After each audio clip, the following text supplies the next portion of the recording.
تو آپ صلی اللہ علیہ وسلم نے ظلم کے بارے میں فرمایا کہ ظلم آخرت کے اندھیرے ہیں اور آخرت کی گھاٹیاں ہیں جس سے یہ انسان گزرے گا دنیا کے اندر جو تجاوز کرے گا. اور ایک دوسرا بھی ارشاد فرمایا ظلم کے بارے میں, اور ارشاد یہ فرمایا کہ اگر کہیں ظلم ہو رہا ہوگا اور دوسرے مسلمان اس کے اوپر خاموش ہوں گے, احتجاج نہیں کریں گے, اپنے حت المقدور اس پہ جو ان کے بس کے اندر ہے اس ظلم کو روکنے کے لیے وہ اس کے لیے کردار ادا نہیں کریں گے, رسول اللہ صلی اللہ علیہ وسلم نے فرمایا کہ یہ بھی اس کے اندر مبتلا کیے جائیں گے. یہ آگ ان کو بھی لپیٹے گی, ان تک بھی پہنچے گی. وہ لوگ جو یہ سمجھتے ہو کہ ہم تو عافیت کے اندر ہیں, ہم تو بڑے خیر سے بیٹھے ہوئے ہیں, ان کی خیریت اور ان کی عافیت کی مدت محدود ہوگی. یہ ہو نہیں سکتا کہ دنیا کے ایک کونے کے اندر اس قدر ظلم ہو رہا ہو اور اسی دنیا کے دوسرے کونے کے اندر ان کے رشتے کے مسلمان بیٹھے ہوں اور وہ اس کے اوپر خاموش ہوں, اور ایسی خاموشی جو رضامندی کی دلالت کرتی ہے کہ گویا اس امت کے اندر کوئی نہیں ہے جس کو اس کے اوپر کوئی تکلیف ہو. آج معصوم بچوں کے ساتھ, بے گناہ خواتین کے ساتھ, عام مسلمانوں کے ساتھ, غیر مسلح نہتے لوگوں کے ساتھ جس قسم کی سربریت, لوگ اس کو اردو کا ایک محاورہ ہے بربریت استعمال کرتے ہیں, یہ انگریزی سے آیا ہے, اور یہ بربر تو مسلمان تھے, ان کے لیے انگریزوں نے محاورہ نکالا تھا تو ہم نے اس کا اردو ترجمہ کر دیا کہ بربریت ہم کہتے ہیں. بربروں کو تو جنگ عیسائیوں کے ساتھ ہوئی ہیں تو انہوں نے ان کے لیے یہ لفظ نکالا تھا کہ یہ بہت بڑے مظالم تھے جو جنگ کا نتیجہ ہوتا ہے. تو اس پر ہم دیکھ رہے ہیں ہم کیسی پتے کو پانی کر دینے والی, دل کو پگھلا دینے والی تصویریں آپ کے سامنے معصوم بچوں کی آتی ہیں. ان کے اعضاء کٹے پھٹے ہیں, کسی کا ہاتھ نہیں, کسی کا پاؤں نہیں, ان کی آنکھوں کے اندر دیکھیں زمانے بھر کی مظلومیت جیسے سمٹی ہوئی ہو, اور خواتین کی چیختی چنگھاڑتی اپنے بچوں کی لاشوں پہ کھڑی تصویریں, پورے کے پورے شہر کھنڈر ہو گئے, اور 55 اسلامی ملک اس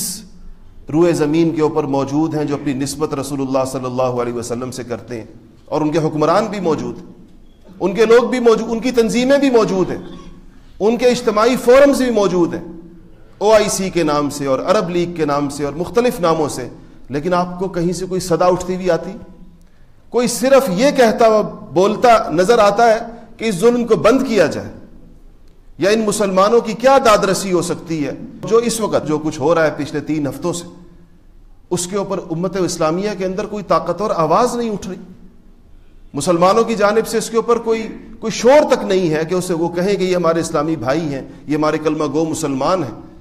ہم سب رسول اللہ صلی اللہ علیہ وسلم کے دامن سے وابستہ ہیں, اور ان کا جرم کیا ہے جرم بے گناہی کے علاوہ. یہ عام نہتے لوگ ہیں. اس پر حقیقت یہ ہے کہ ڈر لگتا ہے کہ خدا جانے ہماری عافیت کے کتنے دن باقی ہیں اگر ہمارے ہاں رویہ ایسا ہی ہو, اگر یہی بے حسی کی ایک چادر پوری امت مسلمہ پر شرق سے لے کے غرب تک چھائی ہوئی ہو, پوری عرب دنیا خاموش, اور اپنے مفادات کی جنگ کے اندر اور اپنے کاموں کے اندر سارے کے سارے اپنے اقتدار کو مستحکم کرنے کے لیے بڑے سے بڑے اقدام سے گریز نہیں کریں گے, کہ ان کا جس سے یہ ان کو اتنی تسلی ہو کہ اس سے ہمارے اقتدار کے چند دن شاید بڑھ جائیں, اس کے لیے بڑے سے بڑے کام کرنے سے وہ گریز نہیں کریں گے. مصر کے اندر اخوان کی حکومت گرانے کے اندر اور وہاں پر سیسی کی حکومت لانے کے اندر خود عرب دنیا کا کیا کردار رہا, اس کے اندر اربوں ڈالر کی مدد دی صرف اس خوف کی وجہ سے کہ کہیں مصر کی یہ اسلامی تحریک ہمارے ملکوں میں نہ داخل ہو جائے. اس رستے کو روکنے کے لیے کسی بھی ظالم کے ساتھ کھڑا ہونا, کسی بھی ڈکٹیٹر کے ساتھ کھڑا ہونا, اس کے لیے کسی قسم کی کوئی امت مسلمہ کی قیادت کے اندر کوئی چیز باقی نہیں رہی. یہ زوال کی انتہا ہے کسی معاشرے کی. اور اللہ جل شانہ جب آسمان سے وہ فیصلے نازل فرماتے ہیں جس کے اوپر قوموں کو اجتماعی طور پر لپیٹا جاتا ہے, اس سے پہلے اخلاقی زوال یہاں تک پہنچ جاتا ہے لوگوں کا.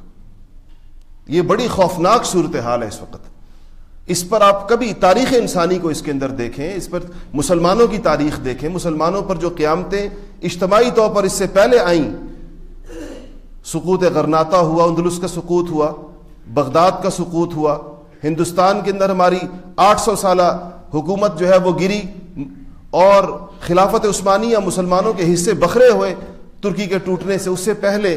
مسلمانوں کے حکمرانوں کے حالات کیا تھے اور اجتماعی طور پر مسلمان معاشروں کی حالت کیا تھی.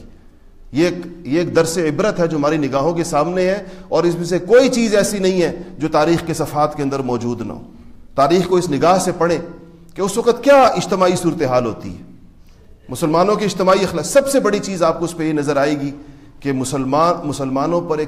ایک سکوت مرگ چھایا ہوا ہوتا ہے. ایسے لگتا ہے یہ سارے مردہ ہیں.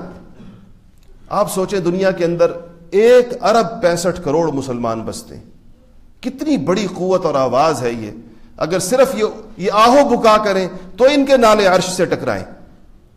اگر صرف یہ آواز بلند کریں تو ان کی آواز پوری دنیا کے اندر سنی جائے. مگر دنیاوی مفادات نے منہ کے اوپر مہر لگائی ہوئی ہے.